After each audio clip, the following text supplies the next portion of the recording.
What's going on, everybody? Brian here from the observation deck.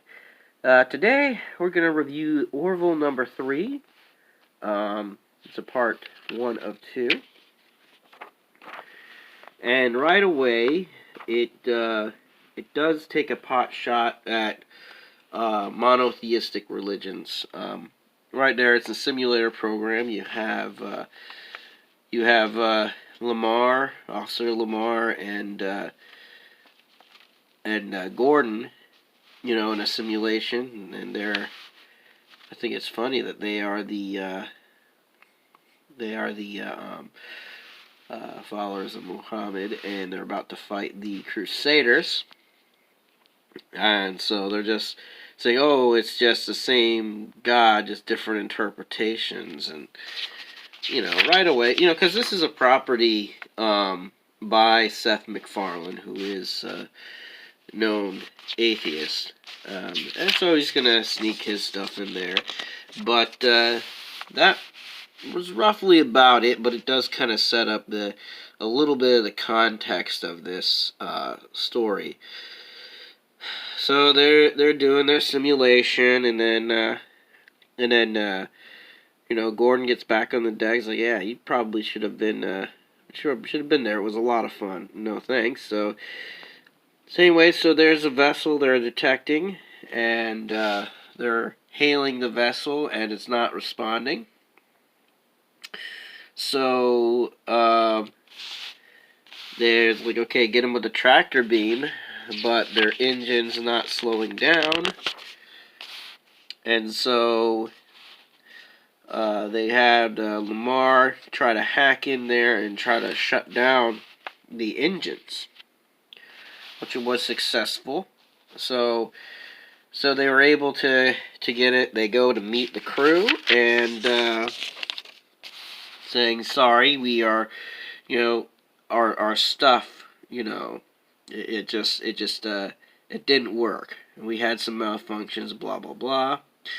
So they're in the captain's quarters explaining that that they're just kind of like what's the word?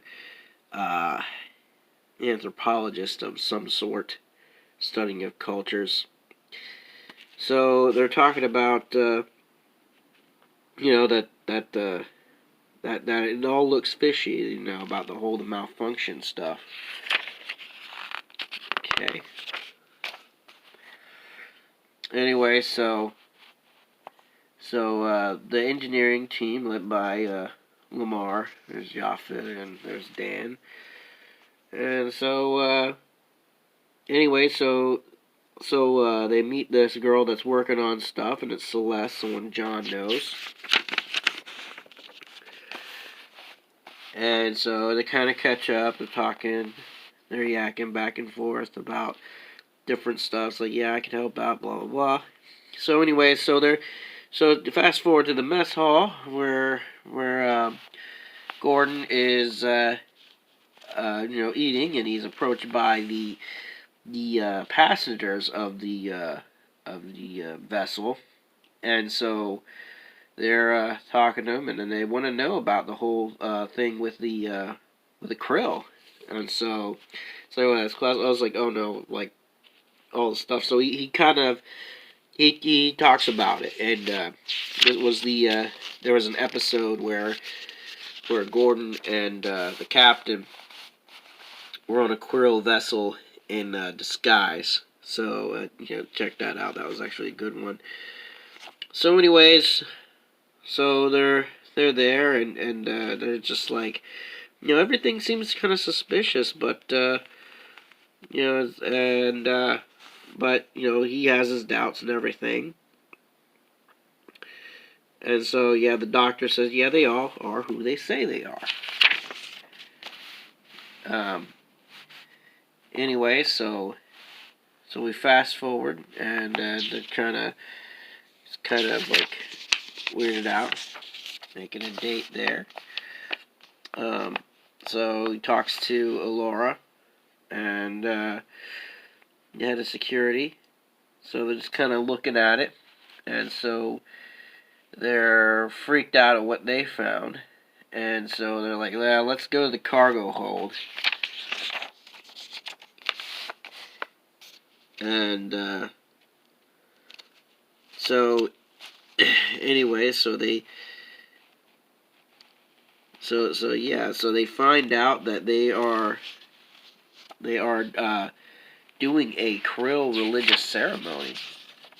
That they took their holy book and interpreted the scriptures that they had scanned, and they're like, yeah, but that's the Krill religion. They will drop kick you, and things like that.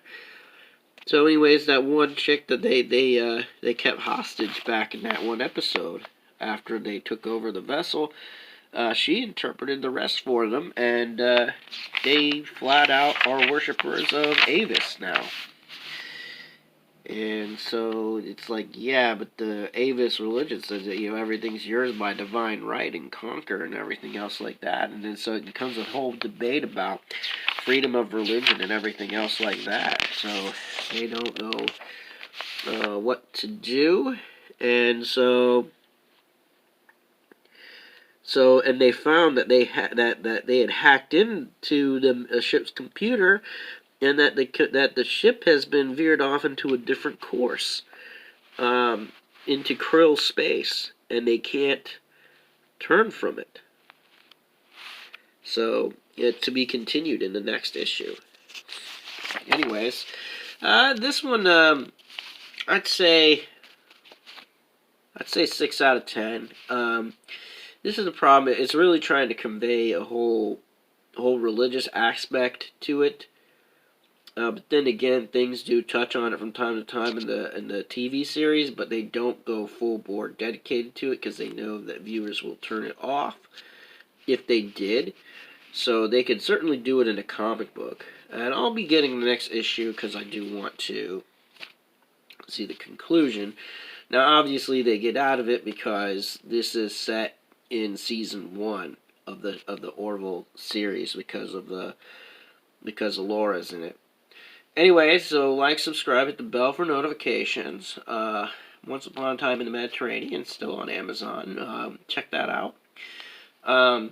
Anyway, so I'm getting a little bit better, but I really got to take it easy on doing some streamings until later on in the week, possibly next week. But I'll still upload some comic reviews. Alright, guys, I'll talk to you soon.